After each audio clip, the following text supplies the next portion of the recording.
nos quedamos con Clean Code. Antes de hacer el repaso de la materia, no sé si están grabando, si no, espero que empiecen a grabar.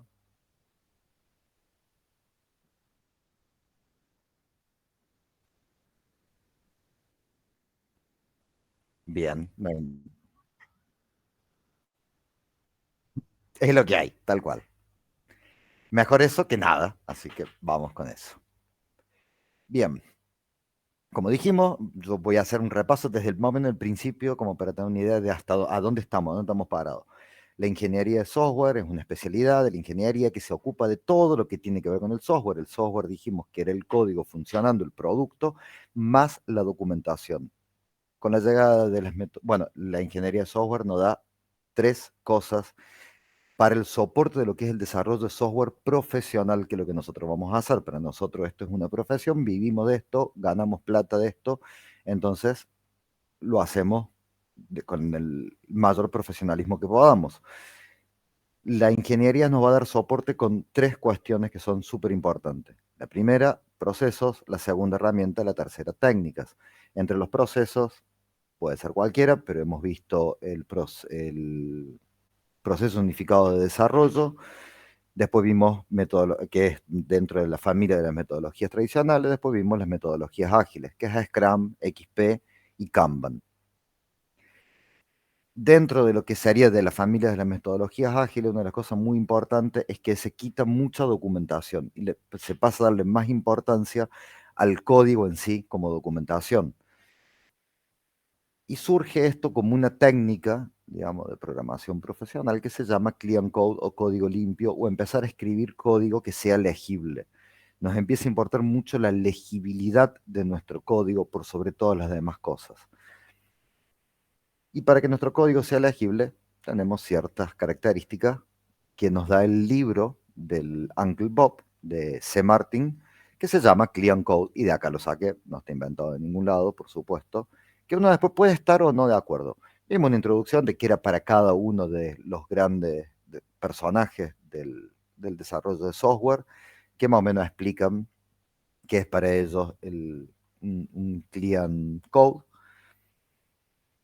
Vimos la importancia de ponerle nombres con sentido a nuestro código, justamente para esto, para que sea mucho más legible. No nos empieza a importar solamente que funcione, o sea, no es importante solamente que funcione, sino que también es importante que esté bien escrito. A ver si sobre eso voy a hacer una pequeña pausita.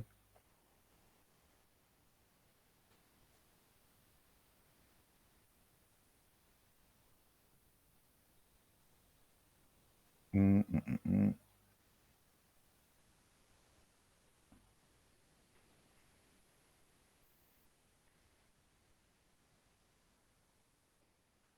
Bueno, pido la máxima,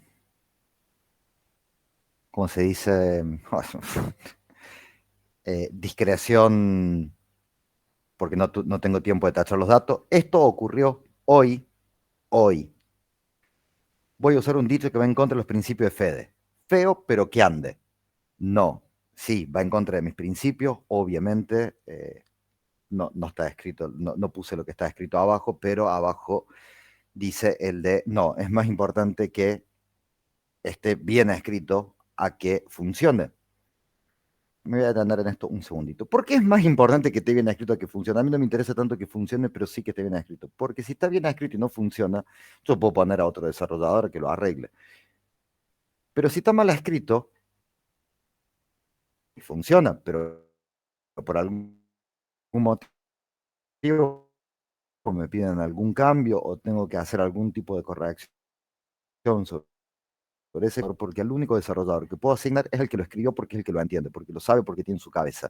Si tengo la suerte de que se acuerda, porque si encima son personas que tienen muy mala memoria como tengo yo, lo más probable es que la misma persona que incluso lo codificó, lo vea un mes después, ya ni se acuerda qué fue lo que programó ni por qué lo programó. O sea, que se empieza a ser legible solamente para Dios. Eso es por un meme que dice, solamente Dios y yo sabe lo que quise poner acá, y ahora solamente Dios. Pero bueno, vaya de eso, es muy importante que esté bien escrito. Entonces empezamos a ver algunas cuestiones. Las reglas que hemos visto evitar abreviaturas, ahí dice diminutivo. Diminutivo y abreviatura es un problema que tengo en mi cabeza, que ya es una dislexia que tengo, que le digo diminutivo a las abreviaturas, pero algún día corregiré esta filmina. Evitar variables numeradas, evitar, o sea, para diferenciarlo en un mismo ámbito. Si yo tengo producto 1, producto 2, algo está mal, digamos. Generalmente, si yo quiero obtener, por ejemplo, un producto de la base de datos, obtengo el producto de la base de datos y se va a llamar producto. Y yo digo, bueno, pero ahora yo tengo que crear un nuevo producto porque es una copia para mandarla al front por algún motivo. Bueno, copia producto, no producto 2, copia producto, algo que diga por qué existe otra variable que es la misma representación. Eh, Evitar palabras extras que no aportan información, string nombre, int edad, salvo que aporten información relevante. Ya lo vimos en un ejemplo, por ejemplo en JavaScript, que no es un lenguaje tipificado, puede ser que sí nos haga falta poner, por ejemplo, str documento para diferenciarlo de int documento, porque además ya hemos visto que en la igualdad en JavaScript no es lo mismo un número que una string en muchas de las ocasiones, en otras sí lo es, en otras no sé, hacen medio cosas extrañas. Entonces, para poder hacer los casteos correspondientes, por ahí sí nos aporta información saber si es string o si es entero, sobre todo para algunos tipos de datos. Casteo es transformación. Cuando yo hago una transformación de una variable a otra. Por ejemplo, una string lo convierto a entero, estoy haciendo un cast, un cast de datos. O al revés, de string a número. Es una regla de pronunciar, es porque evidentemente está mal llamada.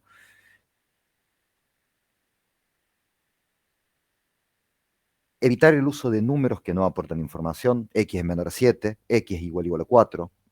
Le ponemos string, edad igual a 7, entonces acá ponemos X menor que edad. Entonces yo sé que, sí, está haciendo referencia a la edad, o está haciendo referencia a vaya a saber qué. O también podemos usar los enumeradores. Los enumeradores es una forma también muy, muy prolija de usar constantes. No usar prefijos innecesarios. Bueno, ahí el dilema de las interfaces tiene un poco que ver con lo de las palabras extras que no aportan información. En el de las palabras extras que no aportan información también hay uno que es muy importante. Dentro de las clases, muchas veces ponen, la clase se llama persona. Entonces al atributo le ponen nombre persona.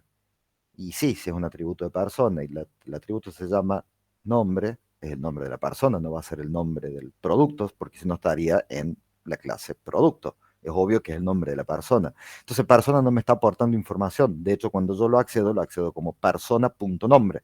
Entonces, ya sé que es el nombre de la persona.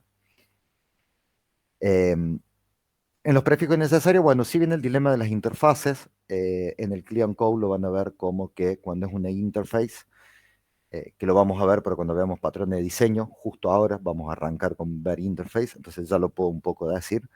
Cuando usamos interface, se le suele poner y persona, que es una interface. No importa, ya vamos a ver qué es, pero ustedes créanme que es una interface. El de Clean Code dice no ponerlo, no ponerle la i. A él no le importa que es una interface. En tal caso, la persona, o sea, el objeto particular que va a implementar esa interfaz será, por ejemplo, no sé, eh, médico. Médico implementa a y persona. Entonces lo que él dice es, si yo a este lo llamo médico, al otro lo puedo llamar directamente persona. Médico implementa persona, no hace falta ponerle la i. Yo creo que sí hace falta ponerle la i y bueno, muchos de los lenguajes usan la i para identificar que es una interface, con lo cual como pueden ver, esto es totalmente discutible. Son convenciones que las adoptamos o no. Hicimos un ejercicio práctico. Después yo di algunas reglas extras, que es el que tiene que ver con las letras para la variable, salvo que sea un bucle o estrictamente necesario. Eso es porque es muy común, lo van a ver en muchos lados. Int x igual a 5, y después más adelante x igual, o por ejemplo, int persona p es igual a new persona, ¿no? Dame la persona, digamos, ¿por qué p? Después uno ve más adelante p y no sabe qué es, si p es persona o producto. Nunca los nombres de las clases como verbos, porque las clases son entidades físicas o abstractas, pero entidades al fin y al cabo. Entonces yo puedo tener la clase mate, la clase termo, la clase monitor, pero nunca voy a tener la clase correr. Correr es una acción, es un verbo, entonces las clases nunca van como verbo. Si lo están poniendo como verbo es que algo están modelando mal. Y los métodos, sí llamarlos siempre como acciones. Los métodos son acciones. Por ejemplo, get, set, is, resolver, calcular, obtener, setear, asignar sería en castellano, asignar, no sé, sumar, restar, cualquiera que termine en ar, er, ir, que son los verbos en infinitivo. Si no se te ocurre un nombre, cuidado, puede ser que ese método tenga demasiadas responsabilidades. Si ustedes dicen, puta, tengo un método, ¿qué nombre le pongo? Y bueno, a ver qué hace este método, porque lo importante es que el método haga como lo que dice el nombre de la función. Bueno, este método hace un montón de cosas, tiene 550 líneas de código. Entonces, ¿cómo le llamo? Y no, está mal tu método. No, no es que el problema no es que cómo la llama, el problema es que refactorizarlo ese método para que no haga 550 cosas diferentes. No usar jergas, chistes o cuestiones culturales en los nombres de métodos. Por ejemplo, Atomic Bomb para decir delete all. Puta, yo tenía uno que lo encontré, justo lo vi en uno de los códigos, se los quería pasar, me olvidé, donde al método, está bien, es cierto, no lo habían puesto como nombre de la función, lo habían puesto como comentario, pero en el comentario decía de nunca llamar a este método porque rompe la base de datos. ¿Y para qué lo creaste el método? Y vaya uno a saber por qué. O el comentario era un chiste y en realidad ese método no rompía nada. La verdad que no lo sé. Cuando yo vaya viendo ese tipo de cosas, se les voy a hacer capturas para que lo vayamos viendo, sin decir nunca quién lo programa.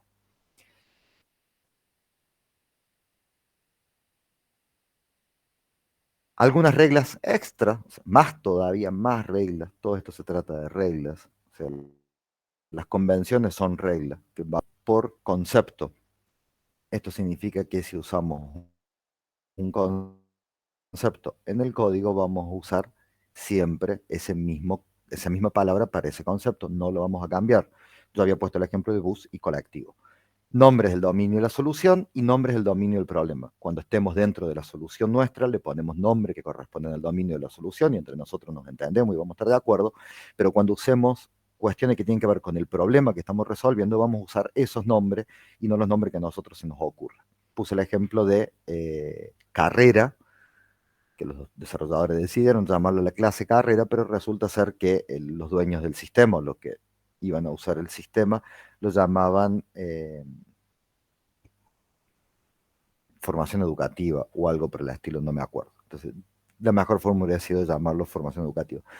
Después también tenía otro ejemplo, que me olvidé de ponerlo, mostrarles el código, yo le mostré el de la formación, pero tenía otro que tenía que ver con un sistema de alquiler de casas.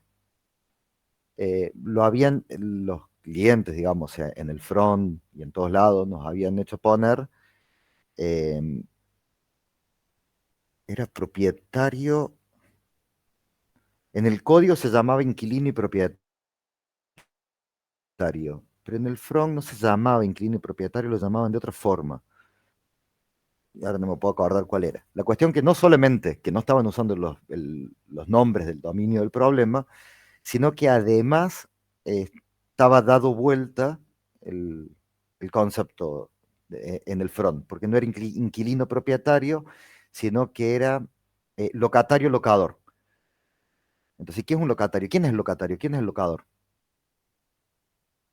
Entonces, lo habían dado vuelta. Entonces, había quedado locatario y locador dado vuelta, y en el back estaban usando inquilino y propietario. Quilombo, un quilombo. Entonces, y créanme que eso hizo perder un montón de tiempo, porque en un montón de lados, no, pero me estás mostrando el nombre del... y usar una guía de estilo para unificar los criterios, siempre. Yo les dejé un ejemplo de guía de estilo de mi trabajo en el aula virtual. Ahí lo pueden ver cómo es una guía de estilo. Generalmente las guías de estilo dicen cómo llamar las variables, cómo usar las nomenclaturas, tanto en el front como en el back, como en la base de datos. Y no solamente eso, sino que te pone un ejemplo de cómo está correcto y cómo está incorrecto.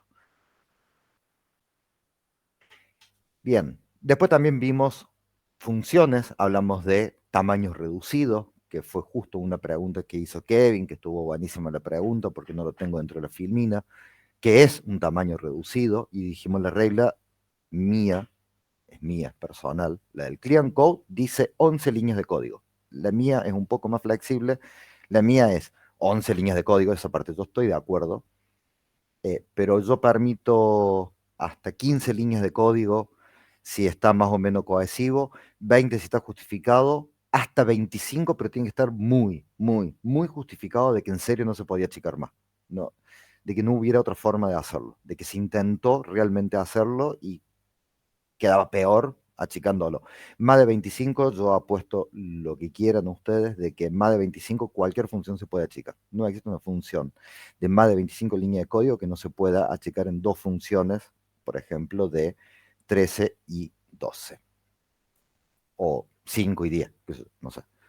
Pero es muy probable que en 15 líneas de código estén mezclando alto nivel de abstracción con bajo nivel de abstracción. Entonces, lo primero es llevarlo todo a un nivel alto de abstracción. Hacer, les va a quedar todo siempre funciones chicas. Más fácil de mantener, más fácil de entender e incluso más fácil de reutilizar. Los bloques de indentación, esto me dirán, bueno, ahí justo Fer Heredia, un estudiante del año pasado, recomendó la serie que yo siempre digo de se pelean porque uno intenta con tabulación y el otro y la chica con espacio y se pelean, son parejas y se pelean por eso. Eh, pero más allá de cómo intentan, yo sí he visto mucho el tema de no intentar, de no hacer la indentación. Y es algo que rompe mucho la lectura. Cuesta, pero muchísimo leer cuando no está intentado. Hacer una sola cosa y que esa cosa la haga bien, esa la doy por hecho, pero es hacer una sola cosa, o sea, que la función haga una sola cosa. Así, esa única cosa que haga tenga muchas tareas en el medio. Por ejemplo, yo digo, bueno, eh, registrar venta. Bueno, registrar venta, capaz que yo tenga que guardar la cabecera de una factura, capaz que yo tenga que guardar el cuerpo de la factura, calcular el IVA, calcular el total. Tal vez yo haga muchas cosas, pero lo que yo estoy haciendo es registrando una venta. Es una sola cosa, es una sola transacción. Ustedes han visto base de datos, básicamente es lo mismo que el begin trans y el commit, que yo ahí adentro impacto sobre muchas tablas o hago muchas cosas o hago varios cálculos, pero yo estoy haciendo una sola cosa, una sola transacción que va en bloque. O es todo o no es nada, o funciona todo o falla absolutamente todo. Bueno, y eso además hacerlo bien y además en un nivel de abstracción bastante alto y separado en varias funciones chicas con pocas líneas de código. Switch y muchos if me van a agregar complejidad ciclomática. Dijimos que íbamos a tratar de que sea lo más plano posible. Vamos a tratar de evitar la cantidad de if. Discutimos un poco por el switch. Si lo van a usar, traten de no olvidarse de poner los break. El break es importante porque si no, el switch donde entra les cae en cascada para abajo y les va a traer bastante dolores de cabeza. Y si están muy acostumbrados a siempre escribir el switch con el break, no saben ya escribirlo de otra forma, se están perdiendo la verdadera funcionalidad del switch, que es justamente eso, que por donde entra por verdadero se va a ejecutar de ahí para abajo, que es una herramienta muy poderosa el switch sin el break. El break viene del paradigma estructurado, no del orientado a objeto. Eh, Perdón. sí, Dijo que ese es el verdadero sentido del Switch. sí. Para lo otro existe el if, el if. Si yo al switch lo voy a usar para una única condición y ni para ninguna otra, para eso existe el if, el if, else. Que Ah, eso existe en claro. todos los lenguajes de programación. Entonces, ¿para qué tengo el switch? Si es lo mismo, si el switch y el if, el if andan igual. Porque el switch hace algo muy interesante, que es que en el momento en el que entra, que incluso creo que lo programamos, en el momento en el que entra, ejecuta de ahí para abajo. Sí. Es un golazo de media cancha, ningún if, el if hace eso. Claro. ¿Cuándo lo pueden llegar a necesitar? La verdad es que no sé. Yo di un ejemplo de para casos de, no sé, tengo licencia Gold que incluye todas las licencias, o sea, todas las actividades. Tengo Platinum, entonces incluye algunas de las Gold no, pero sí las del Platinum, sí las de cobre y sí, y así. Un ejemplo medio choto que digo, un ejemplo real, digamos, donde se podría llegar a usar. Bien. También hicimos otro mini ejercicio práctico, después vimos los argumentos de funciones y acá quedamos. Y hacia allá voy.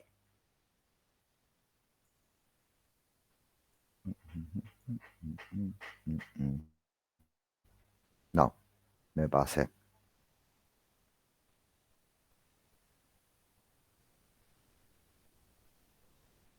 Bien, hasta acá llegamos.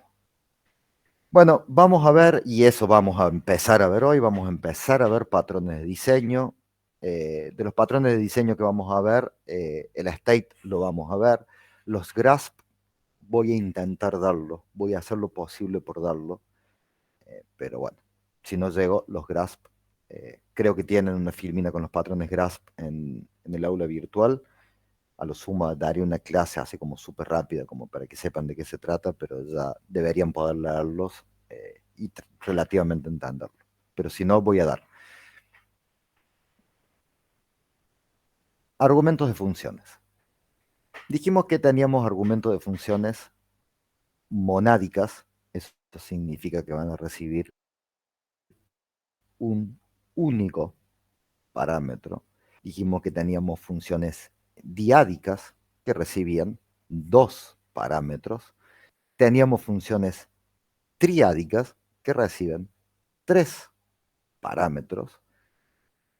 Y tenemos las funciones poliádicas. Las poliádicas significa que reciben cuatro o más. O simplemente decir más de tres, o que son más que triádicas, es todo lo mismo. Esas son las poliádicas. Esas son las que nosotros vamos a tratar de evitar. ¿Siempre se puede? No. Hay veces donde no se va a poder y realmente es necesario usar una con cuatro parámetros, una con cinco. La realidad y la verdad de la milanesa dice que la mayoría de las veces, 90% de los casos, las poliádicas se pueden convertir en funciones monádicas, diádicas o triádicas. Entonces, esta función, por ejemplo, que recibe como varias cuestiones, se pueden poner en tres usando objetos, que es justamente lo que estamos viendo, el paradigma orientado a objetos.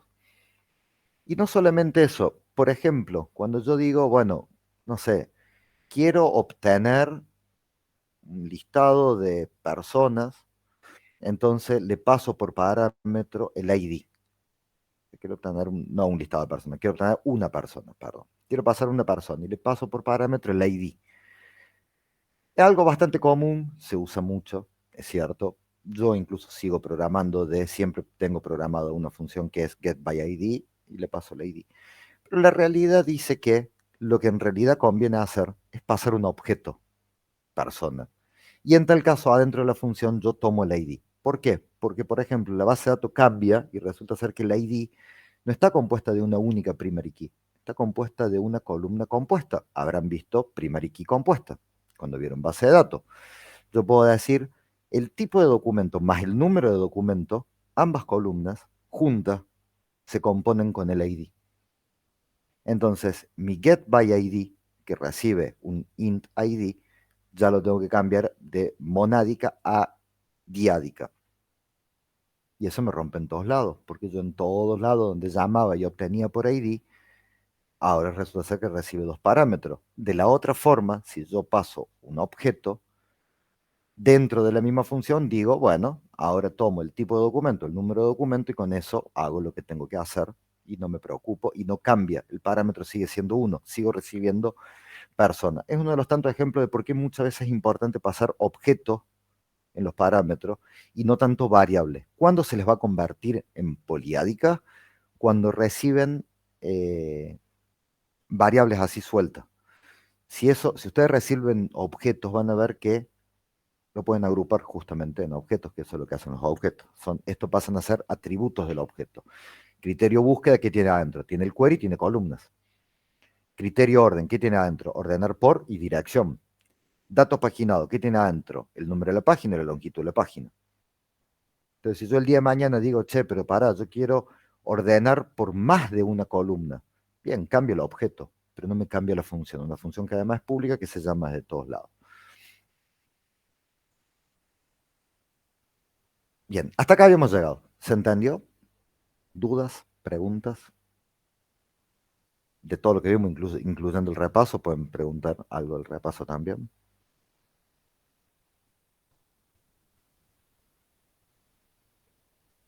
O fui demasiado rápido y no tienen ya ni siquiera preguntas, o porque si voy muy rápido me dicen, yo bajo la velocidad, porque yo sé que hablo rápido cuando me emociono. Voy a empezar a hacer Sí, Mati. Una pregunta, ¿a qué se refiere con algo cuantitativo? O sea, cuando vimos lo que es medición cuantitativa, ¿no? Medición cuantitativa donde vimos Creo que lo de era la complejidad complejidad ciclomática. ciclomática. Claro. ¿Dónde está? ¿Dónde está? ¿Dónde está? Más abajo creo que estaba. Estaba en lo de los if. Acá. La complejidad ciclomática es una métrica. ¿Qué son las métricas? Vamos más atrás todavía. ¿Saben lo que son las métricas? ¿Han escuchado hablar de métricas? Creo que sí, pero no me acuerdo. ¿No? ¿Alguien sí? ¿Alguien se anima a decir que es una métrica? Bien, vamos a asumir entonces de que no, de que nunca han escuchado hablar de métricas. Las métricas, que es toda una especialidad en sí misma, digamos, todo lo que tiene que ver con métrica, tienen que ver con mediciones cuantitativas que yo hago con un objetivo en particular. Las métricas se definen con un objetivo. Por ejemplo, yo digo, a ver, sospecho que los desarrolladores están desarrollando lento. ¿Y por qué? Y porque me parece que no tienen el mismo rendimiento que la Spring anterior. ¿Y en base a qué te basas vos? Percepción. Y cualquiera me va a decir, bueno, qué sé yo, no sé, una percepción tuya, yo tengo otra percepción. Bueno, discutamos sobre percepciones. Qué difícil discutir sobre percepciones. Entonces yo puedo decir, como ingeniero de software, digo, no, hablando de herramientas, las métricas son una herramienta de la ingeniería de software. No, tomemos métrica. Quiero tener fundamento, quiero poder fundamentar lo que estoy diciendo. Entonces, tomemos métrica. Hay muchas métricas de muchas cosas para medir diferentes cuestiones. Las métricas yo incluso me las puedo inventar o las puedo hacer, ya pueden venir hechas, pero tienen un objetivo. Entonces yo digo, bueno, ¿cuál es mi objetivo? Mi objetivo es medir, quiero medir la productividad de mis desarrolladores. Bien, ¿qué métrica puedo usar? Y bueno, una métrica muy, muy simple, cantidad de historias de usuario o cantidad de card o cantidad de tarjeta o cantidad de asignaciones que queman por sprint. Entonces yo asigno 15, quemó, hizo, terminó, pasó el criterio de done, lo pasó finalizado, 15 tarjetas en una sprint. Entonces yo digo, bueno, arrancó con 15, terminó con 15. A la siguiente, arrancó con 15 y terminó con 10. Tuvo un rendimiento del 66% y en el anterior tuvo una rendición del 100%. O sea, una finalizó el 100%, en esta otra finalizó el 66%. Vamos a la siguiente. De 15 me terminó solamente 5. Me rindió por un 33%. Entonces yo digo, che, me está bajando la rendición del equipo. O sea, el equipo está rindiendo menos. Siempre se mide a nivel de equipo, nunca se mide a nivel de desarrollador puntual. Estaría mal hacerlo. No digo que no haya empresa que no lo haga, estaría mal. Siempre a nivel de equipo porque eso es Scrum. Eh, el equipo bajó su rendimiento.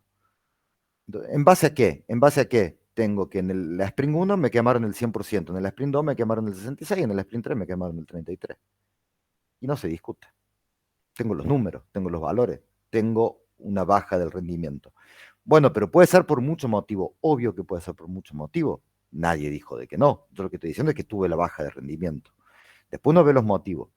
Bueno, los motivos pueden ser los desarrolladores están cansados, el sistema no se entiende, se me enfermaron los desarrolladores. Entonces, efectivamente se me achicó el equipo, por los motivos que sea, pero yo detecté una baja de rendimiento. ¿Para qué sirve muchas veces medir? Todo el tiempo medimos, para encontrar los desvíos. Por ejemplo, ¿en qué me puede servir? Nosotros hacemos, al principio de una sprint, hacemos una planning. En la planning se ponen estimaciones de tiempo. Yo digo, esta acá la hago en 8 horas. Yo llevo 16 horas y en las daily sigo diciendo que sigo con la misma carga. Me están midiendo. Tengo un desfasaje sobre una tarea de 8 horas. Los sprints son inamovibles, no se mueven. El sprint empieza una fecha y termina en esa fecha. Pase lo que pase, empieza y termina. Tiene un tiempo finito y fijo, que no se cambia. Y el sprint backlog, dijimos que se congela, tampoco se cambia. No me pueden agregar funcionalidades, pero tampoco me las pueden quitar. Entonces yo tengo un sprint fijo, un sprint backlog fijo. Eso se traduce en dos cuestiones. Una, con alguna tarjeta no voy a llegar, porque ya me retrasé 8 horas. Evidentemente, si sigo con las mismas asignaciones de tarea y no me van a dar más tiempo, y alguna tarjeta no voy a llegar, hay grandes probabilidades. Opción 2, me toca hacer horas extras. En general, depende de la situación del proyecto, si se hace horas extras o no. Lo ideal es que nunca se haga horas extras, porque eso va cansando el desarrollador queda cada vez más cansado. Habrán escuchado el término de burnout, que en castellano es quemado, quemas al desarrollador, y en realidad el sprint siempre corre. O sea, termina un sprint y arranca otro, y arranca otro, y arranca otro, y termina, y arranca otro. Y cuando termina, ¿saben qué? Arranca otro. Entonces, eso de, no, porque le metamos pila, porque hagamos horas extras y qué sé yo, y no sé cuánto, para terminar con el sprint, no, porque cuando lo terminan arranca otro y van a arrancar cansados. Entonces, lo que yo estoy haciendo es pateando el problema para más adelante. En algún momento el desarrollador me va a decir, ¿sabes qué? Basta, no doy más, no aguanto más, eh, me voy a dedicar a otra cosa, no quiero programar más. Me hartó la programación. Para eso medimos. Me fui por la rama, vuelvo a la rama principal, hago un verso. Para eso medimos para ver qué está pasando con el equipo. El equipo me bajó el rendimiento, ojo, puede ser que mi equipo esté quemado. Yo como Scrum Master tengo un montón de estrategias para tomar para limar asperezas de un equipo que está quemado. Por ejemplo, bueno, no sé, esta sprint, todos estimaron, en el que está por venir, por supuesto, ¿no? Todos estimaron sus tiempos, sus tarjetas. Yo como Scrum Master, y me hago responsable y me peleo yo con el Product Owner, vamos a ponerle a todas un 20-30% más de tiempo para que esta sprint ustedes estén un poco más tranquilos. Y si llegamos bien, en vez de terminar un viernes, terminamos un jueves, ese jueves nos tomamos el día libre y, no sé, hacen lo que ustedes quieran porque es día libre, por ejemplo. Que algo que se hace bastante también, el de empezar a tener un poquito más holgado. ¿Por qué no se hace siempre? Porque nosotros, me sumo, como desarrolladores, nos acostumbramos a un ritmo de trabajo. Entonces, si siempre es holgado, después eso se convierte en la regla. Ya ese es mi ritmo de trabajo. Entonces, cuando se vuelve a las producciones normales, no, ya no tengo ganas porque ya mi ritmo de trabajo es súper holgado. Entonces, generalmente se va haciendo ahí como un jueguito, se va haciendo mediciones de los sprints. Cuando el equipo se ve que se empieza como a quemar un poco, se relaja. Cuando ve que el equipo está como demasiado relajado, se pone una sprint, por ejemplo, para backfixing, que suelen ser sprint muy acelerados, como para levantar un poco el nivel, porque incluso por ahí uno si no también se aburre, no tienes mucho trabajo para hacer, te aburre un poco. Para eso medimos. Y una de las mediciones que tenemos es la complejidad ciclomática. Una complejidad ciclomática me dice qué tan compleja es mi función. ¿Cuántos caminos puede tomar? Por ejemplo, yo tengo, puede entrar por el if o puede ir por el else, que en este caso no hace nada. Después, supongamos que entre, pues yo tengo dos caminos. Supongamos que entre por el if. Puede venir por el if o puede venir por el else. O sea, esta rama se me dividió en dos más. O sea que esta se convierte ahora en tres caminos posibles. Si vino por el else, no hace nada. Pero si vino por este, puede tomar 2 caminos, o sea que este camino se me convirtió en 2 más, tengo una complejidad ciclomática de 5, puede tomar 5 caminos diferentes. Con Demetrio creo que ustedes ven cómo es la técnica de saber la cantidad de caminos que puede tomar una función, que lo hacen con nodos y todo. Hay una formita de calcularlo esto. Eso es convertir una función a algo numérico. 5. ¿Es complejo? No lo sé, porque muchas veces las métricas tampoco me dicen, no lo sé.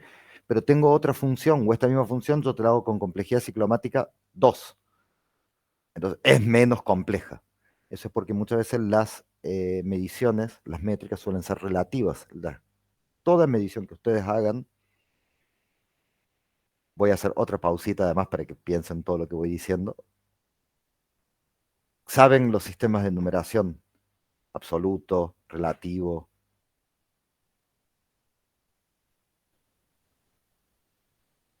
¿Lo vieron en matemática?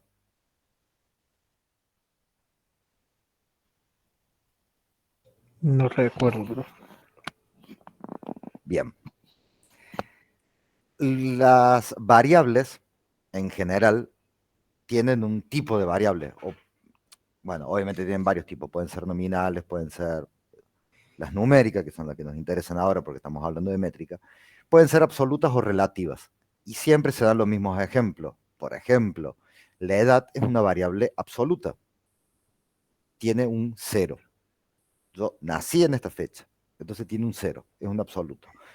Si yo digo, por ejemplo, tengo 12 años y después digo, tengo 24 años, tengo el doble de edad. Eso es algo que yo puedo hacerlo porque esa variable es del tipo absoluto. Las variables que son relativas, y el ejemplo por excelencia de esto es la temperatura es algo relativo. Cuando yo digo hace 0 grados, no es que hace 0 grados, es yo determiné relativamente que a eso lo llamaba punto cero. Entonces yo digo hace 10 grados, y después digo hago 20 grados, no digo hace el doble de calor. Está mal dicho decir que hace el doble de calor. No hace el doble de calor, porque es relativo. No tengo un cero absoluto, con lo cual no puedo hacer ese tipo de comparación. Bueno, acá lo mismo. Muchas de las veces las métricas suelen ser relativas, no son absolutas.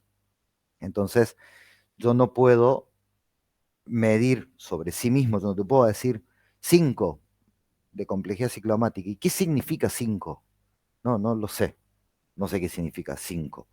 Pero sí puedo decir que si yo tengo otra que tiene 3, es menos compleja, es menor, eso sí lo puedo decir. Bueno, lo mismo con el frío, si yo digo hace 20 grados, hace 15 grados, y bueno, hace más frío, eso sí lo puedo decir. Aún puedo contigo y el absoluto es donde yo tomo mi cero. Por ejemplo, los años, estamos en el 2023, es relativo, no es absoluto. Relativo a partir del año en el que se marcó, se marcó con el supuesto nacimiento de Jesucristo, y dijeron, bueno, esto va a ser el año cero. Entonces estamos en el año 2023. Los judíos creo que van por el año 5000, no me acuerdo cuál es, porque los judíos justamente dijeron, no, Jesucristo nunca nació, o sí nació, pero era un profeta. Bueno, no se viene ahí como la discusión. La cuestión es que ellos no reconocen a Jesucristo, entonces ellos no marcaron su cero ahí. La temperatura es lo mismo, los grados es relativo. El cero absoluto es cuando se mide en Fahrenheit. ¿Fahrenheit? Sí, creo que Fahrenheit. Cuando yo digo cero, es cero, que es cuando el líquido pasa de líquido a congelado automáticamente, creo que ese es el cero absoluto. Me fui de vuelta por la rama, ustedes me paran, me traen, me dicen, chefe, para un poco, te estás yendo por la rama, o vas muy rápido. También es otra opción. ¿Se entendió? Ah, perdón, y de paso también pregunto, ¿se entendió lo de casteo y se entendió esto, lo de las mediciones? Sí, profe. Sí. Sí. Perfecto. Bien. Seguimos. Bien. Lo otro que nos dice el Clean Code. El Clean Code nos dice, no devuelvas códigos de error. Nunca, jamás en tu vida. Porque los códigos de error, bueno, nadie los puede interpretar. Mejor devuelve excepciones. Esto ustedes lo habrán visto, los manejos de excepciones, obviamente en Python. Y lo mismo en cualquier lenguaje. Todos los lenguajes de programación orientados a objetos tienen manejo de excepciones. No conozco ninguno que no. Incluso a partir de ECMAScript 12, ya también tenemos manejo de excepciones en JavaScript, porque bueno, hay una tendencia de llevarlo a JavaScript hacia una orientación a objetos. De hecho, ya tiene herencia, tiene atributos privados, tiene bastantes cosas. Es más, me arriesgaría a decir, y como para empezar un debate y que nos peleemos un rato, JavaScript hoy, el ECMAScript 12, 13, es más orientado a objetos que Python, y ahí nos peleamos y nos agarramos los trompadas entre todo con lo que acabo de decir. Pero todos tienen manejo de errores, eso es lo que voy, esa es la parte importante. Entonces, nosotros lo que deberíamos hacer es empezar a manejar esto. Por ejemplo, si así es como estaba antes, si no está conectado, return 1. Y 1 es el código para el error de conexión. Y si no, guardar, return 2 es el código de error para cuando no se pudo guardar. Entonces lo que dice es, no, no lo hagas así, hacelo así. Si no está conectado, dispara una nueva excepción que sea error en la conexión, y si no se pudo guardar, genera una nueva excepción que sea no se pudo guardar. Entonces, quien llama a actualizar estudiante, creo que no lo tengo.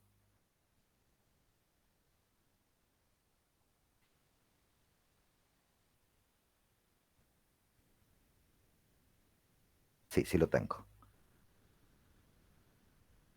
Quien llama, lo catch.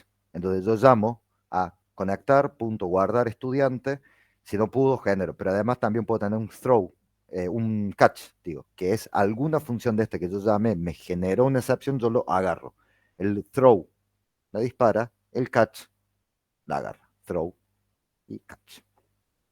Pero no solamente eso. Yo esto lo voy a comentar, no los tengo ni en la Filmina, ni en ningún lado, ni tampoco se los voy a pedir, ni nada por el estilo. Pero se los voy a comentar porque me parece que es súper interesante para que empiecen a manejar programación a mucho más alto nivel, que es lo que se suele pedir. Obviamente lo van a aprender cuando vayan a algún trabajo, pero las excepciones se pueden heredar. Yo puedo crear mi propia excepción que se llame, por ejemplo, BD Connection Exception.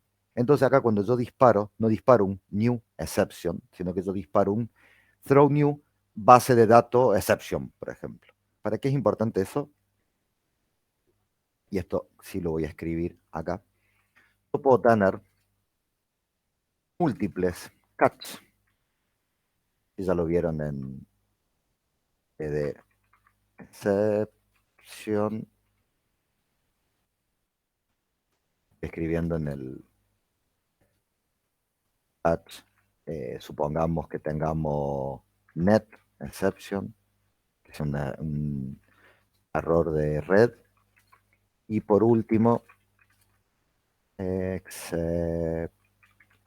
cualquiera, catch, exception. Pongamos que ustedes pueden tener algo así. ¿Cómo funciona los múltiples catch? Los múltiples catch funcionan. Try viene de intentar. Intento ejecutar una línea de código. Esa línea de código me puede disparar diferentes excepciones.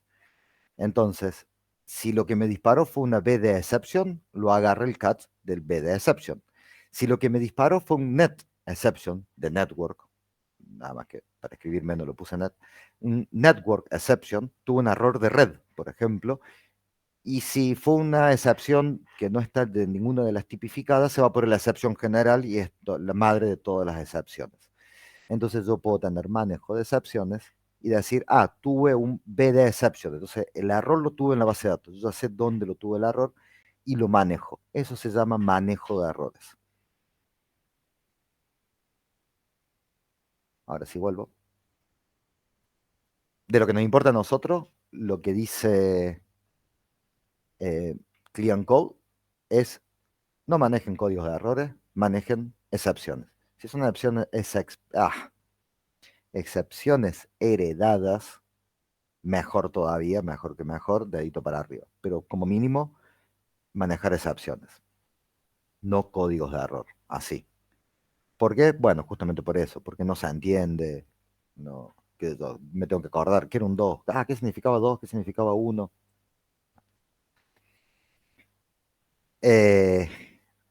Bueno, acá está el ejemplo de cómo lo deberían hacer, de cómo debería ser la forma correcta de trabajarlo.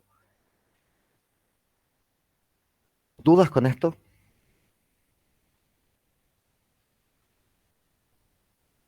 No. ¿No? Lo han visto. Try catch lo vieron con Python.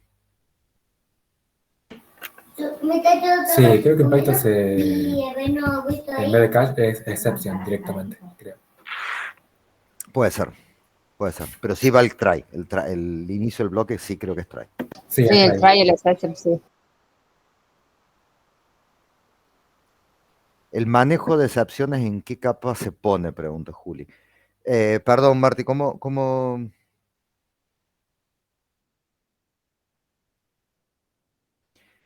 Puede ser.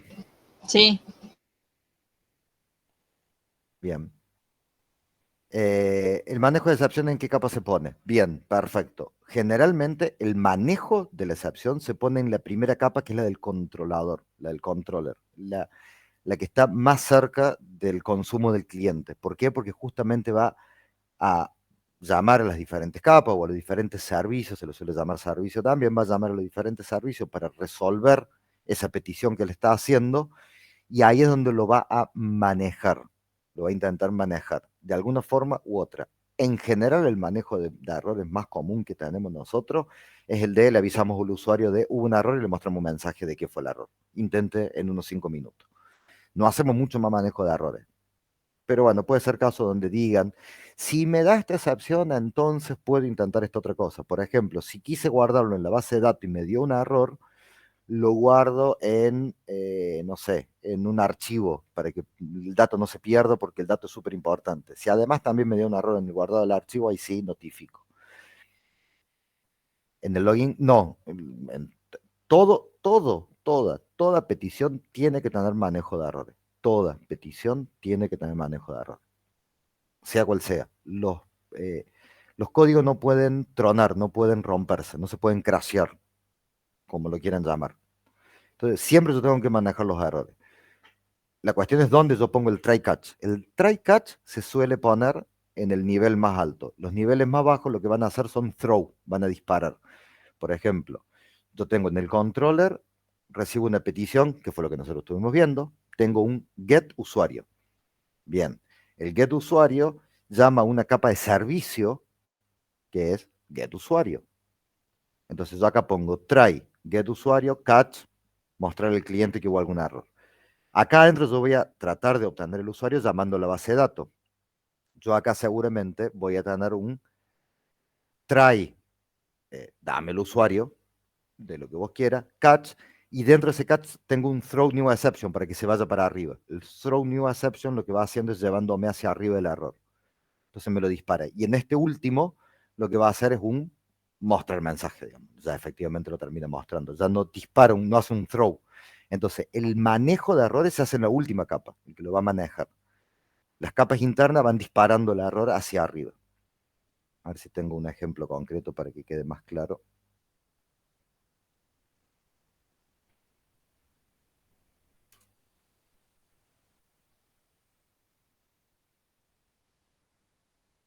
Y de paso tomo unos mates.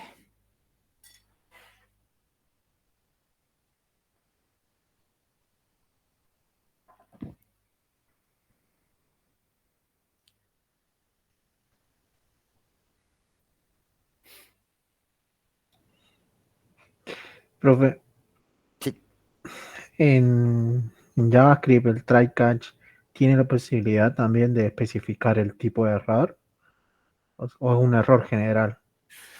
hasta donde yo vi es un error general, pero como tiene herencia, yo creo que ya se debería empezar a poder heredar los exceptions. Hasta donde yo vi, tenés el try catch exception, pero ya es algo mucho mejor que lo que había. Y tenés el throw, podés dispararlas a la exception. Yo lo que no sé si podés dispararla eh, como throw new db exception y que el db exception sea una clase tuya. Lo podría averiguar, te lo averiguo y lo vemos. Ah, bien, bien. Me he acordado del tema. Aprovecho a preguntar. Vamos a ver este ejemplo, código. Em, en Java, por ejemplo, se explicitan las excepciones. En la misma cabecera de la función, en la otra parte, vos pones separado por coma todos los tipos de clases de excepción que pueden devolver. Queda Ok, bien explícito incluso los tipos de excepciones que devuelve. Está buenísimo, eso de Java me gusta mucho. pero ahora siguiendo el tema, ¿por qué, bueno, hablando en Python, si pones except y no especificas el error, te agarra el error, cualquier error? Pero ¿y por qué aclarar el tipo de error si ya lo mismo te va a agarrar ese error? No sé si me explico. ¿Qué beneficio tiene decirle este es el tipo de error, agarrarlo? Justamente por esta cuestión de como un if, else, el exception es como tu else, él le agarra todo. Claro. Pero ponele que vos realmente quieras saber, por ejemplo, si no me pude conectar a la base de datos, Ah, bueno, guárdalo en una base de datos local, porque el dato no lo quiero perder. Entonces, si la excepción vino por la conexión a la base de datos, bueno, conéctate a la local y guárdalo. Entonces, puede mm, ser que hay casos donde yo sí quiero saber por qué se produjo el error, como mucho más específico. Hay casos donde no. De hecho, C Sharp, por ejemplo, tiene un math exception, infinity divider, no sé cómo se dice dividido en cero, exception, y todo el mundo lo cachea como exception. Bueno, una excepción en el cálculo matemático, punto. Pero, bueno, capaz que vos sí querés saber de qué se trata para justamente manejarlo. Eso ya es manejo de errores, pero la mayoría de las veces uno no lo hace. Por ejemplo, yo acá tengo un try en el controller. Estoy en el controller, este es mi endpoint. Este es un post donde devuelve un JSON, donde va a devolver un objeto JSON y elimina. Tengo un try. Este try termina con un catch. Y este catch devuelve, o sea, en realidad lo va a manejar de esta forma. Va a devolver un JSON, efectivamente devuelve un JSON con un mensaje que dice error al eliminar la condición fiscal.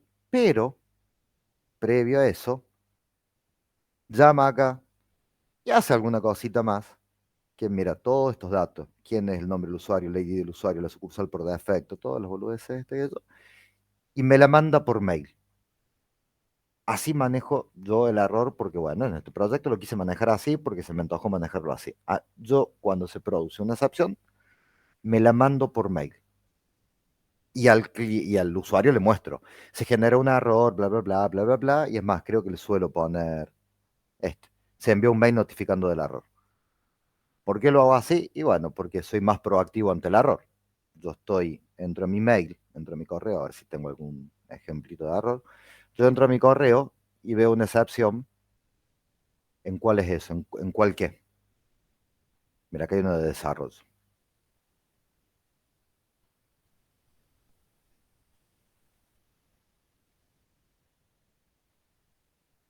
En cuál qué, Juli?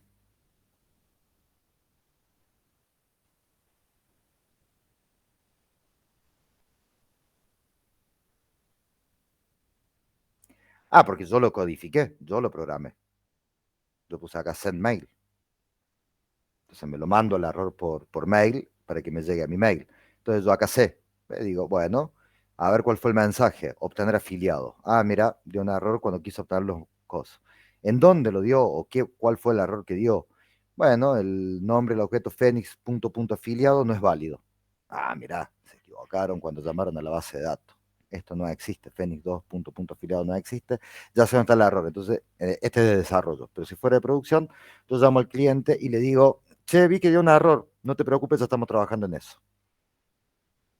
Te dirán, y bueno, pero no es más cómodo que el cliente te llame. Sí, pero cuando el cliente te llamó ya está enojado, porque ya intentó guardar 3 veces y 3 veces le dio error. Ya te llamo enojado. Si yo lo llamé a él, le digo, che, vi que te dio un error, ya estoy trabajando en eso. Dicen, wow, pero qué efectivo que son. Entonces no están tan enojados de que hubo un error. Entonces, esa es una forma de manejar el error que no tiene que ver con código, tiene que ver con manejo de cliente, pero es una forma de manejarlo el error. Ve y me tira un montón de otros datos. ¿En qué línea? Entonces yo acá puedo ver, puedo hacer un análisis, ¿ve? Dado cobranza turno. Ah, fue cuando lo quiso cobrar al turno. Es la línea 176. Mira toda la información que tengo. Pero no solamente eso, sé qué usuario fue. Ah, lo hizo el usuario Fede. Ah, ¿en cuál centro de salud? En el de Cruz del Eje. ¿En qué fecha y horario? Y desde qué servidor se ejecutó el problema. O sea, tengo un montón de info para llamarlo al cliente y decirle, hola, sí, ¿me puedes pasar con Fede, por favor? Sí, ahí te lo paso. Che, vi que te dio un error, no te quedaste tranquilo, estoy trabajando para resolverlo, no te hagas ningún problema. Entonces por ahí el error ni siquiera escala. Muchas veces los errores cuando se le da a los usuarios finales suele escalar hacia arriba y el que te termina llamando es el dueño de la empresa, negocio por el que vos hiciste el software y ese ya te termina puteando. Entonces vos le decís, no, bueno, pero déjame ver cuál es el error. Entonces al fin y al cabo lo mismo tenés que terminar hablando con el usuario. Entonces yo ya sé qué usuario tengo, yo ya lo puedo llamar directamente y resuelvo el problema. Pero eso no tiene nada que ver con el try catch, eso es porque lo vi y se los quería contar. Yo acá tengo el try catch y disparo, o sea, va, en realidad retorno, hago un retorno del JSON con el error, o sea que lo estoy manejando.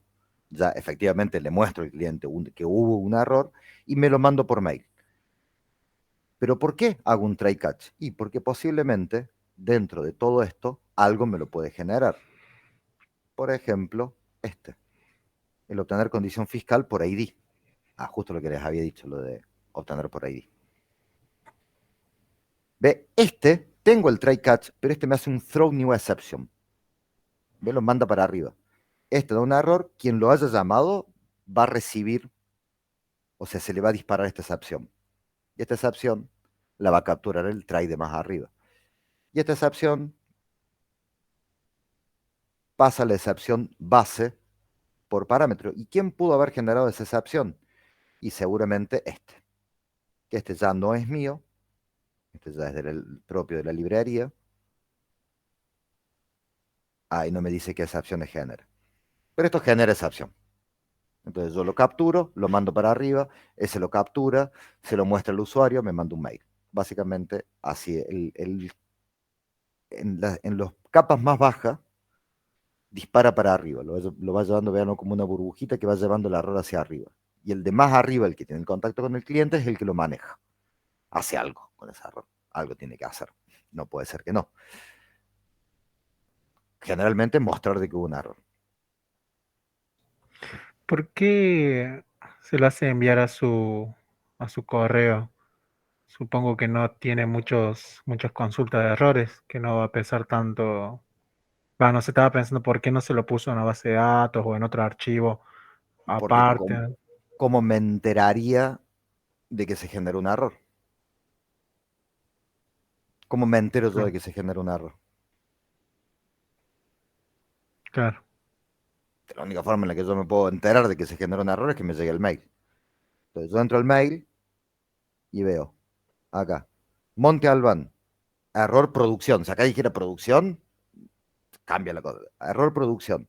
Entonces ya entro, veo y, mira el error que dio. No, sí, no, esto está re mal. Entonces, antes de que ellos me llamen a mí, yo los llamo a ellos. Ajá, fue en la central de Cruz del Eje. Llamo a Cruz del Eje. Che, ¿me puedes pasar con el usuario Fede? Sí, te lo paso. Gracias. Sí, che, mira, ahí vi que te dio un error. Quédate tranquilo, estamos trabajando en eso.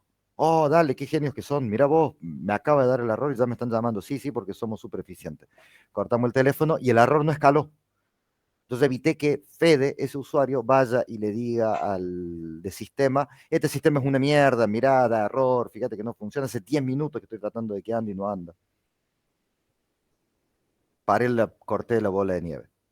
¿Es una forma de manejar el error? Claro que lo es. Podría haberlo guardado en la base de datos y decir que me llamen. Cuando me llaman, el sistema es una mierda, no anda el sistema, qué sé yo. No te hagas drama, ahí voy a entrar en la base de datos. Entro en la base de datos, sí, intentó 500 veces guardar un afiliado y no pudo. Entonces ahí pues me pongo a ver, era por esto el error, ya te lo corregí, bueno, está bien, ya me lo corregiste, pero yo estoy enojado. ¿Y qué tantas Estoy enojado. empresas usan su método, profe? ¿O ustedes? Ninguna. Usted no, ¿verdad? Hasta donde yo sé, muy pocas tienen una forma de manejo de errores proactiva. Muy, muy poca. La mayoría es llámame. ¿Tenés un error? Llámame. ¿Y es muy común usar el correo para que te notifique? Y depende. Mira, acá hubo O sea, uno en producción. por ejemplo, no sé. No, yo sería lo mismo lo que estaba por decir. No, está bien. O sea, se me llamó la atención de que esté usando, no sé si es su correo empresarial o personal, que le estén llegando ahí los errores. Ah, No sería no. algo. El de la empresa. No voy a mandármelo al personal ni en pedo. Claro, Claro. llega un error a las 2 de la mañana, pero ni en pedo. No me importa que me llamen al día siguiente. Nada, personal no. Bien, bien. No, el empresarial es mi trabajo. Este es mi trabajo. Tiene que estar bien definido qué es trabajo de lo que no es trabajo. Esto es trabajo. Pero, como siempre digo, piensen siempre un paso más allá. ¿Y qué otro ejemplo podríamos usar? Manejo de excepciones. Siempre, todo, siempre. Las excepciones se tienen que manejar. Siempre, siempre. No se puede no manejar una excepción. Mostrarle al usuario el de que se generó un error. Imagínense que ustedes quieran, no sé, mandar un mail y le ponen a enviar y no dice nada. En todas las situaciones. En todas, absolutamente todas, todas. Todo endpoint tiene que tener manejo de excepciones. Siempre, siempre. No puede, ninguna excepción puede, y ya lo vamos a ver ahora en unos minutos, cuando veamos los principios Zen de Python, nunca, nunca silencien un error, jamás. Lo notifican. Dicen, hubo un error al enviar el mail, hubo un error al guardar en la base de datos, hubo un error al obtener los usuarios, hubo un error al, como mínimo, notificarlo. ¿Se puede hacer más cosas? Claro, guardar el log de errores. ¿Se puede hacer más cosas? Claro, mandarlo por mail. ¿Se puede hacer más cosas todavía? Sí, usar una base de datos alternativa si el error fue de base de datos. No sé, después depende mucho de la creatividad de ustedes, digamos. Hay empresas, eso sí sé que hay, que manejan dos bases de datos. Si una base de datos se cae y el error vino por guardado o recupero de base de datos, levantan como una segunda base de datos, un backup, que generalmente se hace día a día. Entonces es automático. El sistema falló porque no se pudo conectar a la base de datos, se conecta a la de backup. Y después, obviamente, están sincronizados. Hay una herramienta para sincronización de base de datos que se llama eh, QRabbit, que se usa también para microservicios con .NET, sincroniza base de datos de microservicio también. Entonces yo puedo, por ejemplo, switchar entre microservicios si un microservicio está caído. Bien, lo importante es eso. Las excepciones se manejan siempre, siempre. Que es básicamente esto, lo que yo estoy diciendo acá.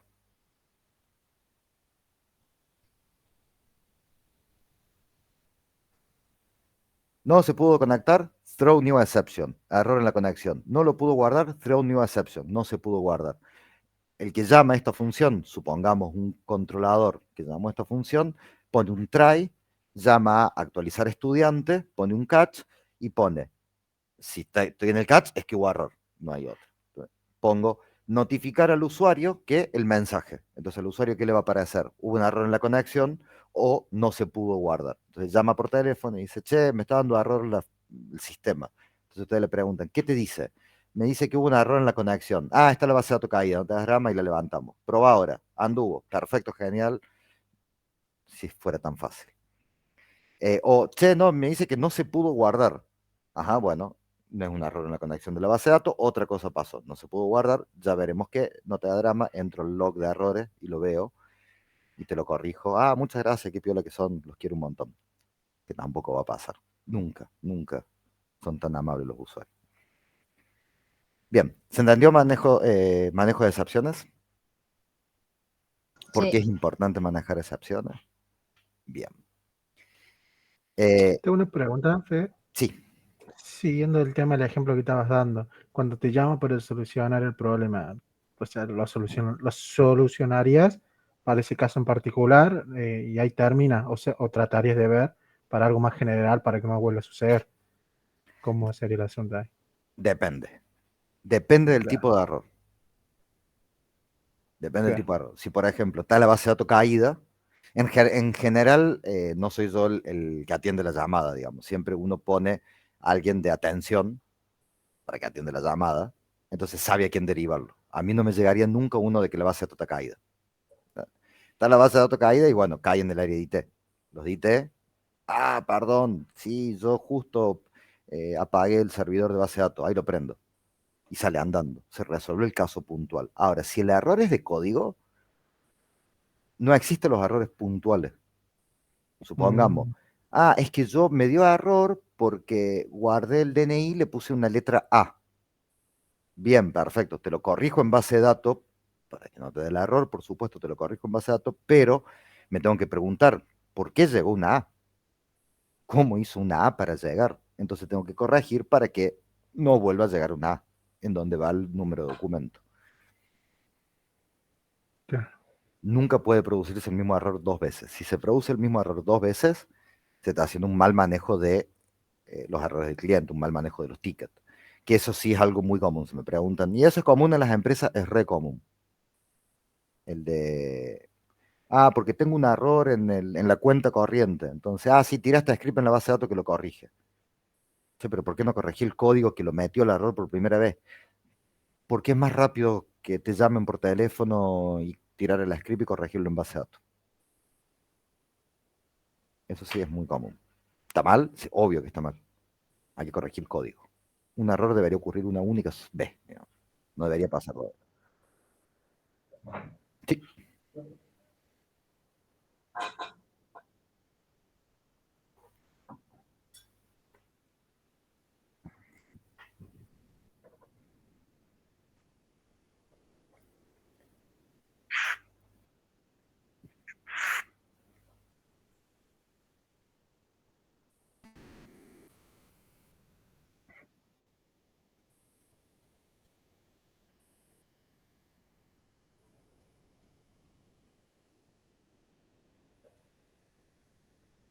Tal cual. Y tengo un ejemplo concreto para ese, porque sí, es cierto, suele pasar y suele pasar bastante. Suele pasar eso y mucho. Eh,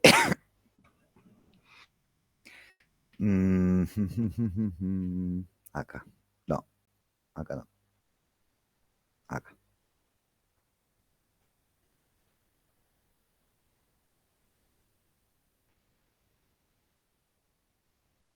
Este es de hace relativamente poco tiempo. Surgió un error y también nos pasó lo mismo. Hablamos con el usuario. Che, bueno, hemos visto el error. Como yo tengo la traza, porque me llega por mail, yo tengo toda la traza, sé todo. Sé incluso hasta los datos que puso para poder reproducirlo. Pero este caso era muy particular porque no sabemos qué sucesión de pasos había hecho. Yo sabía exactamente qué función había fallado, pero no sabía qué sucesión de pasos había hecho para llegar a ese que con esos datos, esa sucesión de los pasos fallara. Y quiero que vean esto, creo que acá fue. Hicimos esto, agregamos esto. Antes de obtener el centro de salud, antes de obtener la orden y después de obtener el centro de salud, antes, y fuimos grabando absolutamente todos los pasos. Entonces le dijimos, trabaja. Te va a volver, si te vuelve a dar el error, te va a volver a dar el error porque no está corregido momentáneamente para que puedas laburar, pero no absolutamente. A la siguiente vez que vuelva a suceder, tenemos la esperanza de que con todo esto yo identifique exactamente dónde y cuáles fueron los pasos que fue haciendo, porque adentro de cada una de estas funciones tengo todos los pasos, tengo cada uno de los pasos que fue haciendo para identificarlo. Pero sí, suele pasar que el cliente no sabe cómo lo hizo, entonces bueno, hay que loguearlo. Bueno, todo esto es manejo de error. Manejo de error es todo un mundo, todo un mundo. Bien, es de terror, es terrible. Odio trabajar en parte de soporte. Es más, de hecho, generalmente los que trabajan en soporte son justamente junior. Porque como están aprendiendo, tan que yo, no sé qué, bueno, ya hay código hecho, entonces corregir un código que ya está hecho, debuguear y hacen corrección de bug. Pero es horrible, insoportable. Bien. ¿Se entendió? Vamos al recreo. Sí. ¿Se entendió? Bien, vamos a recreo y terminamos con el principio try. Esto es un momento de debate y con eso ya terminamos. O sea que sí, vamos a recreo ahora. Volvemos, son las I:45, volvemos a las I:55. 10 minutos. O sea, continuamos entonces. Bueno, espero que ahí estuve, antes de conectarme, estuve leyendo un poco el chat. Kevin, ahí el try accept finally, estuvo muy buena la aclaración esa, porque el finally también existe en todos los lenguajes. El finally es un código que se va a ejecutar siempre, haya habido error o no. Siempre se va a ejecutar. Entonces yo puedo tener try, por ejemplo, me conecto a la base de datos, intento guardar, no pude, catch, hago un rollback, si tengo una transacción abierta, por supuesto, ¿no? Si hice un begin trans, en el catch hago un rollback, y en el finally, por ejemplo, cierro la conexión a la base de datos. Entonces, siempre, pase lo que pase, no importa cómo yo maneje el error, el finally es un bloque que se va a ejecutar siempre. Para eso existe el finally. El finally forma parte del try catch. Muy buena la aclaración. Bien. Vamos con el punto 9, que es no duplicarse. Eso se conoce como el principio, voy a escribir acá, principio try. Nos encantan como programadores la sigla. Entonces, bueno, principio dry, que significa don't repeat yourself. No te repitas, no repitas tu código. Yo acá pongo un ejemplo bastante pavo, pero tengo una función que es actualizar estudiante, que recibe un estudiante por parámetro, entonces crea una conexión a la base de datos, si no está conectado, genera una excepción, si no lo pudo guardar ese estudiante, genera una excepción. Entonces, después tengo otra función diferente, que creo una base de datos nueva, si no está conectado, genero una excepción en la conexión, y si no, guardo el curso, y si no lo pude guardar, genero la excepción. En este ejemplo muy, muy pavo, ustedes verán que estas dos primeras líneas de código están repetidas. O sea, siempre voy a hacer lo mismo. Si siempre voy a hacer lo mismo, no nos repitamos.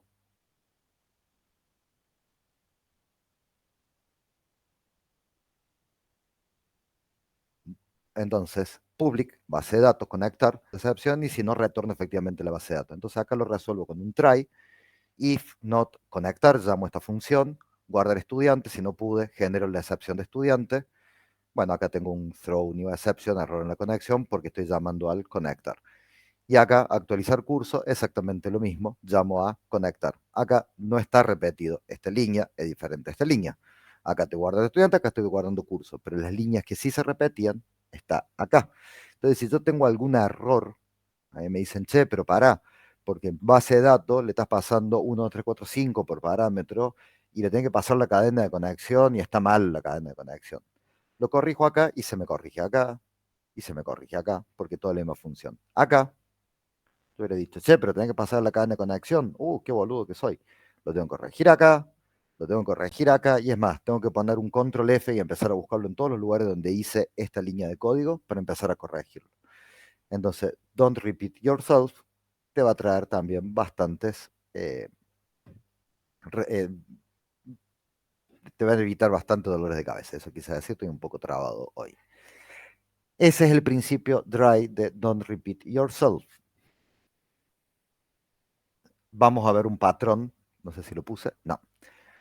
Vamos a ver un patrón que nos va a ayudar para cuando tengamos algoritmos, que vos decís, claro, pero yo me repito, pero porque hago una asociación de pasos, pero algunos son un poquitito diferentes, entonces ya no puedo eh, reutilizar, porque el algoritmo es parecido, pero en sí la ejecución de los pasos no. Entonces, porque siempre hemos viendo lo mismo. Sí, es cierto, siempre me conecto, en este caso, un ejemplo particular, siempre me conecto a la base de datos, siempre me fijo si está conectado y siempre guardo algo. Pero ese algo que guardo, alguna vez es una cosa, otra vez es otra. Entonces, a la larga, no estoy repitiendo líneas de código, pero estoy repitiendo algoritmos. Vamos a ver un patrón de diseño para eso, que es una forma de don't repeat yourself un poquitito más avanzada cuando veamos patrón de diseño. que va a ser hoy vamos a arrancar, no va a ser hoy que vamos a ver ese patrón en particular, pero quiero que lo tengan en mente. ¿Se entendió el de Don't Repeat Yourself? Ese es bastante fácil, es código repetido, está mal. Sí, profe. Bueno, ya los condiciones, ¿se entendió? Si estaba recondicionado. Es una mala costumbre que tengo de responder yo antes de que alguien responda. Bien, vamos con el punto 10 y último punto, el Clean Code, que más o menos cubre los 3 primeros capítulos. Estos son solamente los 3 primeros capítulos del Clean Code. No se crean que, vimos todo el Clean Code. No. Agarren el libro, después el capítulo 3 van a ver que hay un montón de otras cosas, por ejemplo, no devolver null, no, después ya que cuestiones mucho más avanzadas, ya después incluso empieza a hablar de principios de inversiones de dependencia, que también lo vamos a ver, no ahora, porque es además también un patrón. Son solamente los 3 primeros capítulos, pero ¿por qué lo doy estos tres primeros capítulos? Primero, para que ustedes digan, quiero leer ese libro, quiero leerlo, me interesa leerlo. Y además también un poco para que con esto que tienen, su código ya va a ser mucho más limpio, ya va a ser mucho más profesional. Créanme que con estos 3 primeros capítulos, el código de alguien que nunca vio Clean Code y el código de alguien que sí vio Clean Code cambia, parece mucho más profesional. Y acá voy a cerrar como si pareciera hecho a propósito con una de las frases que dije al principio. Parece hecho como alguien, parece como hecho por alguien a quien le importa. Que, como dije, cuando dije por primera vez esa frase, es casi como una declaración de amor. Ahora sí, cierro con esto, porque este es el más polémico de todo. Dice Clean Code: un solo return por funciones. Uno solo. Yo ya les muestro un ejemplo de un código. Bueno, acá está con todas las trazas, ¿no? Pero obtiene el centro de salud, obtiene la orden. Si la orden es nula, yo acá ya tengo un return. Después sigue, bueno, y hace un par de cosas, bueno, justo, ahí está. Y acá tengo otro return más. Y van a ver que en la mayoría de los lados, en la mayoría de los lugares, la mayoría de los programadores ponen más de un return. Tengo una condición de error y ya corto el código ahí. Yo pongo un return y lo corto. Bueno, Clean Code dice que debería haber uno solo. Es discutible. A mí me gusta más de un return. Dio el error, corto. No sigo, pero ¿qué voy a seguir? Ningún break. Esto es por el switch case. El break interrumpe el código, o por ejemplo en el for, lo encontré, break. En el no sé qué cosa, lo encontré, break. Bueno, el Clean Code dice ningún break, no usar break. Entonces eso te obliga a usar el if, else if y el switch realmente como debe funcionar. Y las condiciones de corte de los ciclos iterativos, hacerlo realmente como debe ser y no forzándolo, no haciendo una ruptura en el flujo normal del código. Tampoco yo, en lo personal, tampoco estoy de acuerdo, sí estoy de acuerdo con lo del switch, pero no estoy de acuerdo con los ciclos del for. En el for, también lo muestro con un ejemplo concreto, porque seguramente, incluso acá mismo debo tener, dando vuelta un break. Ahí está. En un for each, imprimir, bueno, ahí hace otro for each. Si el ID del examen es el buscado, lo pone en false y hace un break, corta. ¿Para qué sigo? Ya lo encontré lo que yo quería. Bien.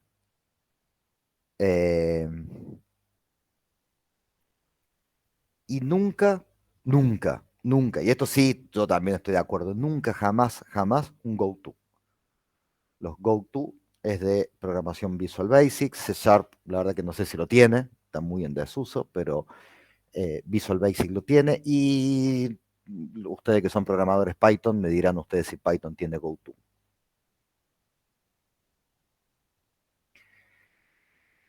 El go-to rompe el flujo normal de cualquier función, pero no solamente eso, te lleva a un label. Entonces, no solamente que lo rompe, sino que encima lo rompe y te lleva a cualquier lado del código.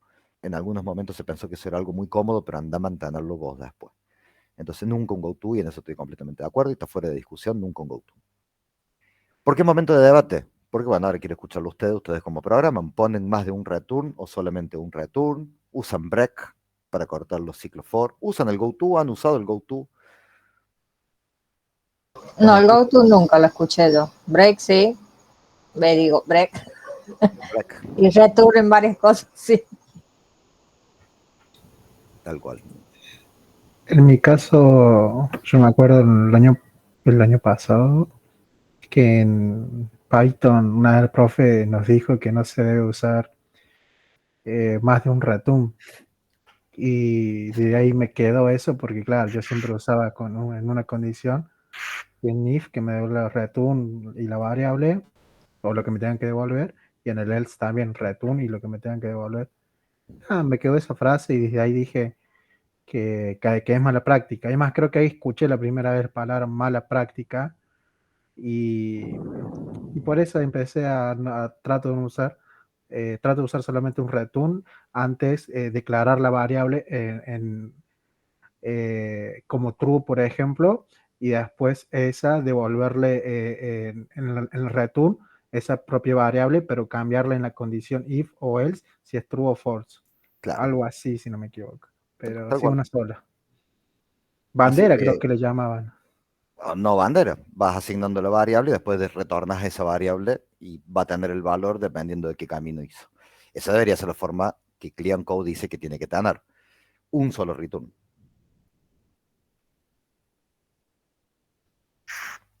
Yo voy a aprovechar el momento de silencio para hablar de mala práctica de programación.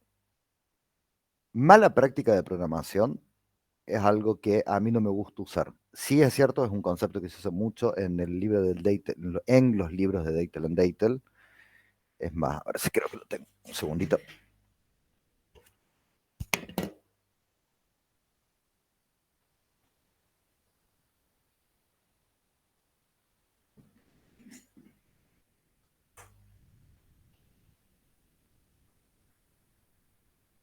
Este ahí no sé si se llega a ver, es de Deitel and Deitel.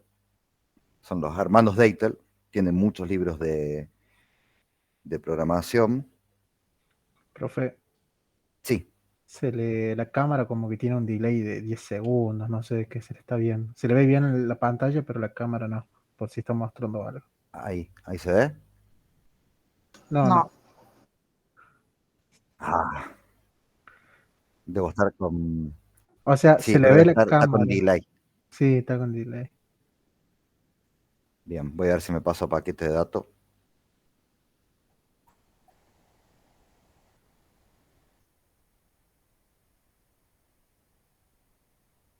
Mm.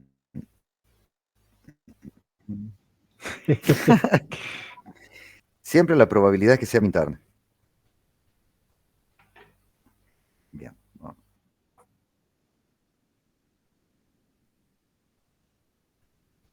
Encima, claro, si se suman los problemas de internet.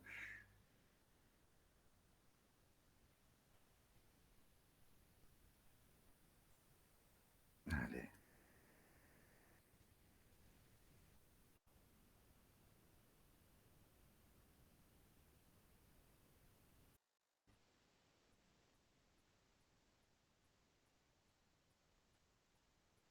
Bien. Ahí, ¿me escuchan? Sí, Pues, bueno, vuelvo a poner. Este es un ejemplo del libro Deitel and Deitel. En Deitel and Deitel me gusta mucho cómo explica. Tiene de C Sharp, de C++, de Java. Tiene todo. Me gusta mucho cómo explica. Me parece que son súper didácticos. Pero yo quería mostrarle algo en particular. Mira cómo lo llama. Y a mí me gusta más esta forma. No sé si se llega a leer ahí. To- ¿Todos ven bien? Ah, bueno, ahí se le ve. Pero no, la cámara sigue teniendo mucho delay. O no sé si es sí, sí solamente se ve. conmigo.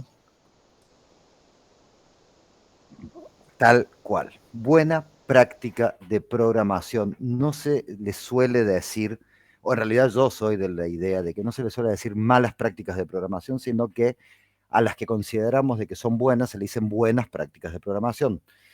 ¿Por qué por qué hago hincapié en esto de la mala práctica de programación? Porque en realidad depende. Siempre todo depende. Poner mucho return es una mala práctica de programación.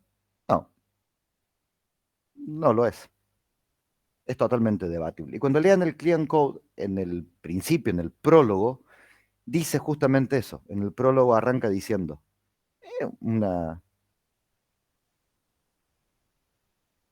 No, ni siquiera es, no es una buena práctica de programación, sino que uno lo que dice, uno habla de, sí, las que son buenas prácticas de programación, pero las otras ni son malas ni no son buenas, simplemente son diferentes. Por ejemplo, uno podría decir esto, lo del return, lo del un solo return. Un solo return es una buena práctica de programación. Que tener múltiples return es una mala práctica de programación o no es una buena práctica, depende. Depende de quién. Yo puedo traer, pero código de miles de desarrolladores y miles de esos miles de desarrolladores, 500 ponen un solo return y los otros 500 ponen múltiples return. Entonces, generalmente se habla de, se recomiendan buenas prácticas de programación y uno las toma si quiere, si considera que realmente lo son, pero no tomarlo no significa que sea una mala práctica. Es simplemente eso, es como, lo que nosotros hacemos es más, de hecho, cuando vimos licencia de software, dijimos, lo que nosotros hacemos es una obra, nosotros escribimos. Yo no puedo agarrar un libro y decir, este libro, no sé, está mal escrito, en cambio este libro está bien escrito. No, este libro me gusta más que este otro. O esta canción, no me gusta esta canción es mala, esta canción es buena. Depende, según quién. Eso es muy relativo, es muy, muy relativo. Entonces, generalmente hablamos de a mí me gusta más. Entonces, uno recomienda, por experiencia o porque fundamenta, dice, y esto ya lo vamos a ver en un ratito, uno recomienda y dice, hace esto que es una buena práctica, por tal motivo. Claro, son nomenclaturas, son buenas prácticas o recomendaciones para que tu código sea más limpio, por ende más legible. La cuestión es, para mí no es menos legible de que tenga más de un return. Para mí no lo hacen menos legible. Pero bueno, Martin cree que sí. Eso, no sé, es relativo. Hay gente que dice, qué sé yo, no sé, por ejemplo, eh, el reggaetón es mala música. Y otro dirá, no, el reggaetón es buena música. ¿Qué sé yo? No lo sé. Simplemente a mí me gusta o a mí no me gusta. Pero nadie tiene la potestad de decir qué está bien y qué está mal. Lo que uno sí dice es, esto es una buena práctica y fundamenta el de por qué. Y después ustedes lo toman o lo dejan. Todo lo que hemos visto acá, todo es debatible. ¿Quieren hacer una función de 1000 líneas de código? Hagan una función de 1000 líneas de código. No es una mala práctica. Yo simplemente le digo el de, para mí es buena práctica hacer funciones con poquita línea de código. ¿Por qué? Porque se puede mantener. ¿Por qué? Porque pueden reutilizar. ¿Por qué? Porque pueden encontrar el error más rápido. ¿Por qué? Porque cuando lo corrigen en un solo lugar. ¿Por qué? Porque el don't repeat yourself es mucho más probable que lo puedan lograr si tienen poquitas líneas de código por función.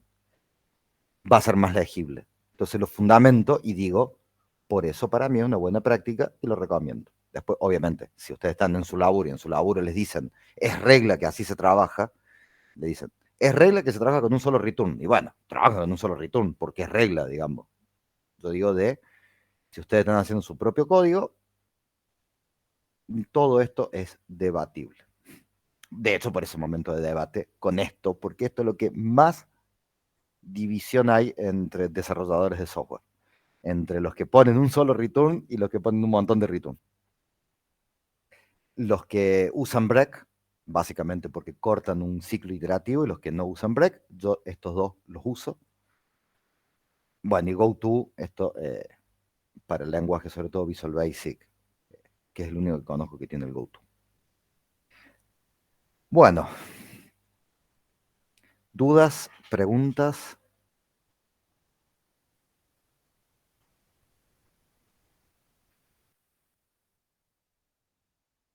Van a ir haciéndola ahora mientras voy buscando la siguiente parte de la clase.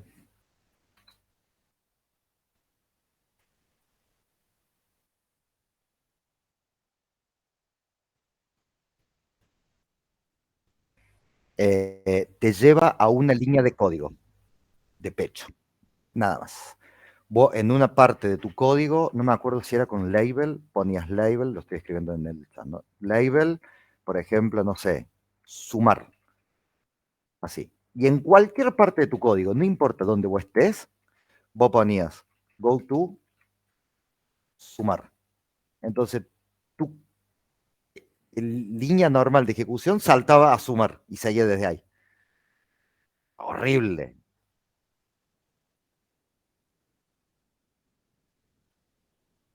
Claro, exactamente. Es como si llamaras a una función. En general era lo que más problemas traía. El GoTo era lo que más problemas traía. Y anterior a Visual Basic, el que ustedes pudieran llegar a conocer más moderno, que es el de .NET, anterior a eso estaba QBasic o Basic solito, no me acuerdo cuál de los dos. No, QBasic ya tenía el GoTo con label. El Basic solito se escribía poniéndole números a cada línea de código. Yo ponía 10 hacia algo. No sé qué dice. 20 hacia algo. 30 hacia algo. Y así. Entonces, en un momento determinado, ponía una condición y ponía go. Go to 20. Si pasaba cierta condición, me llevaba la línea 20. Y seguía de ahí para abajo. Nada, cierto. Es horrible. Era muy, muy horrible. Era muy horrible encontrar un error. Así, ¿dónde mierda?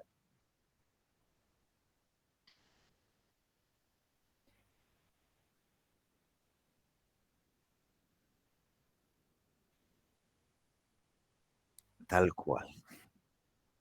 Delphi posiblemente sí lo tenga. Yo no conozco mucho Delphi, pero posiblemente porque es un lenguaje más bien viejo, lo debe traer heredado.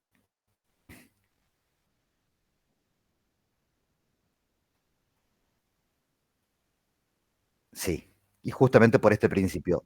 Y nunca un go-to, nunca, nunca de los jamás de los jamases. Ah, no, abrí cualquier cosa. Este es el que quiero.